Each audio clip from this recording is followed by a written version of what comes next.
Welcome to our channel.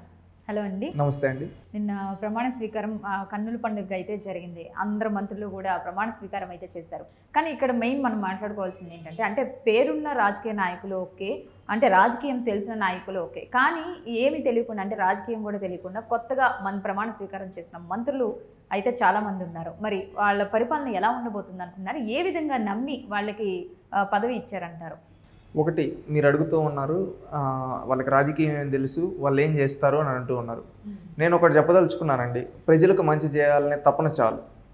ఒకప్పుడు NT Ramarao గారు 1983లో party పెట్టినప్పుడు ఎన్టీ రామారావు గారు తొలిసారి శాసనసభ్యుడిగా, ఆ తర్వాత ఆయన ముఖ్యమంత్రిగా ఎన్నికవడం జరిగింది ప్రజలు ఇచ్చిన మ్యాండేట్తో.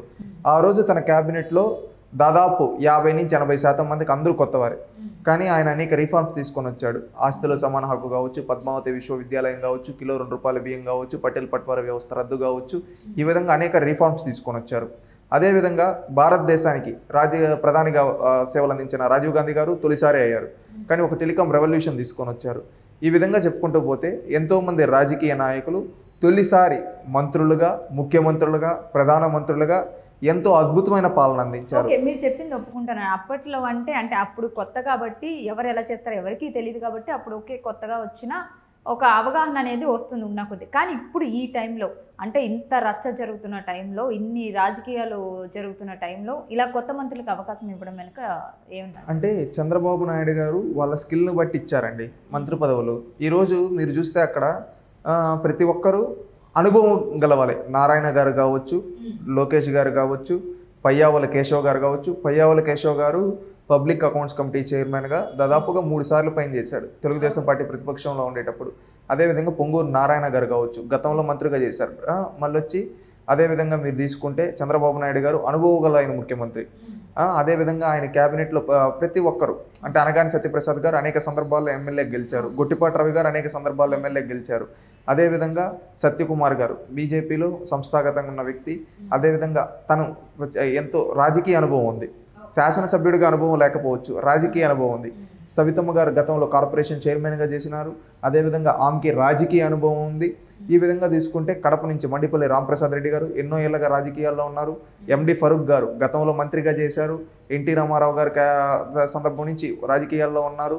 అదేవిధంగా అదే జిల్లాకు సంబంధించి టీజీ భరత్ గారు కొత్త అయినా కానీ వాళ్ళ తండ్రి గారు రాజ్యసభ ఎంపీగా, అదేవిధంగా మంత్రిగా చేశారు. ఈయన కూడా అనేక సంవత్సరాల నుంచి రాజకీయాల్లో ఉన్నాడు.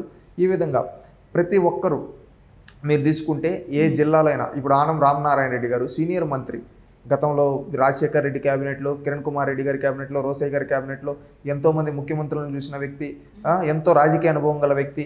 ఈ విధంగా ఉన్నారు. అదేవిధంగా గుట్టిపాటి రవి గారు కావచ్చు, కృష్ణా జిల్లా నుంచి మనం చూసుకుంటే కొలుసు పార్థసారథి గారు ఎన్నో ఏళ్ళగా రాజకీయాల్లో ఉన్నారు. కొల్లు రవీంద్ర గారు ఆల్రెడీ మినిస్టర్గా చేసిన అనుభవం ఉంది. ఈ విధంగా తీసుకుంటూ పోతే ఎంతో అనుభవము, ఇటు రాజకీయ అనుభవం, ఆల్రెడీ ప్రీవియస్గా మంత్రిగా చేసిన అనుభవం, ఇవన్నీ దృష్టిలో పెట్టుకొని ఇచ్చారు. వాళ్ళు మంత్రులు అవ్వడం తొలిసారి కావచ్చు, కానీ రాజకీయాల్లో ఎన్నో ఏళ్ల నుంచి ఉన్నారు. ఈ విధంగా వాళ్ళకు విషయ పరిజ్ఞానం ఉంది, అవగాహన ఉంది. వాళ్ళు ప్రభుత్వాలని సున్నితంగా పరిశీలించారు. వాళ్ళకి రేపు ఇచ్చే శాఖ పైన వాళ్ళ పట్టు పెంచుకొని ప్రజలకు మంచి చేయగలుగుతారని భావిస్తుంది. చంద్రబాబు నాయుడు గారు ఆ బాధ్యతతో వాళ్ళకందరికీ మంత్రి పదవులు ఇవ్వడం జరిగింది. రేపు వీళ్ళందరూ ఆ పదవులకి వన్నీ తెస్తారని నేను భావిస్తూ ఉన్నాను. ఈరోజు మహిళలకు 3 ఇచ్చారండి. సవితమ్మ గారు కావచ్చు, అనిత గారు కావచ్చు, అదేవిధంగా గుమ్మడి సంధ్యారాణి గారు కావచ్చు. 3 పార్టీలో ఎంతో కష్ట సమయాల్లో పార్టీకి సేవలు అందించారు. దాంట్లో సంధ్యారాణి గారు మనం తీసుకుంటే 3 బడుగు బలహీన వర్గాలకు సంబంధించిన వాళ్ళు. ఒకరు బీసీ, ఒకరు ఎస్సీ, ఒకరు ఎస్టీ. అంటే ఇటు సామాజిక న్యాయము, ఇటు మహిళల అభ్యున్నతి కోసం ఈ విధంగా ఇవ్వడం జరిగింది చంద్రబాబు నాయుడు గారు. ఇలాగా ఎటు చూసినా కానీ అనుభవజ్ఞులైన మంత్రులతో, అనుభవజ్ఞులైన వ్యక్తులతో, ఖచ్చితంగా రాజకీయ విషయ పరిజ్ఞానం ఉండే వ్యక్తులతో టాలెంట్ని బేస్ చేసుకుని మంత్రి పదవులు ఇచ్చారు. ఖచ్చితంగా వీళ్ళు రేపు ఆంధ్రప్రదేశ్ రాష్ట్ర అభివృద్ధిలో భాగస్వాములతో రాష్ట్రాన్ని అభివృద్ధి బాటలో పయనింపజేస్తారని నేను భావిస్తూ ఉన్నాను. ఇప్పుడు తొలిసారి ఎమ్మెల్యేనా, రెండోసారి ఎమ్మెల్యేనా అనేది పక్కన పెడితే వీళ్ళందరికీ రాజకీయ అనుభవం ఉంది. ఖచ్చితంగా ఆ రోజు ఎన్టీ రామారావు గారు ఏ విధంగా అయితే రిఫార్మ్స్ తీసుకొని వచ్చారు, చంద్రబాబు నాయుడు గారు తొలిసారి ముఖ్యమంత్రి అయినప్పుడు ఏ విధంగా అయితే కొత్త వాళ్ళకి అవకాశం ఇచ్చి రిఫార్మ్ తీసుకొని వచ్చారు, ఈ రోజు కూడా అదేవిధంగా కొత్త వాళ్ళకి అవకాశం ఇవ్వడం జరిగింది.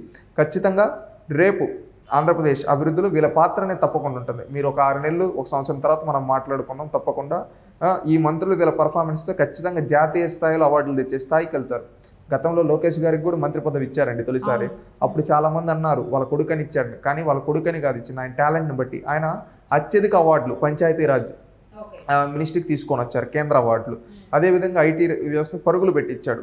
అదేవిధంగా ఇప్పుడు ఉండే వాళ్ళు కూడా తొలిసారి అవకాశం ఇస్తే ఖచ్చితంగా ఉత్సాహంతో పనిచేస్తారు. ప్రజలకు మంచి చేయాలనే ఉత్సాహంతో పనిచేయడం వల్ల రాష్ట్రం అభివృద్ధి చెందుతుందని నేను భావిస్తూ ఉన్నాను. ఓకే, మరి ఇంకా ఇప్పటివరకు అయితే శాఖల గురించి ఎవరెవరికి ఏ శాఖలు ఇస్తున్నారు అనేది ఇంకా ప్రకటించలేదు. మరి ఎప్పుడు ప్రకటించే అవకాశం ఉంది? సచివాలయంలో బాధ్యతలు చేపట్టబోతున్నారు 4:30కి. ఆ తర్వాత ఖచ్చితంగా ఎవరి శాఖ ఎవరి పోర్ట్ఫోలియో ఏంటనేది డిసైడ్ చేస్తారు. డిసైడ్ చేసిన తర్వాత ఖచ్చితంగా వీళ్ళు ఏ విధంగా ఉండబోతుందో మనం చూద్దాం.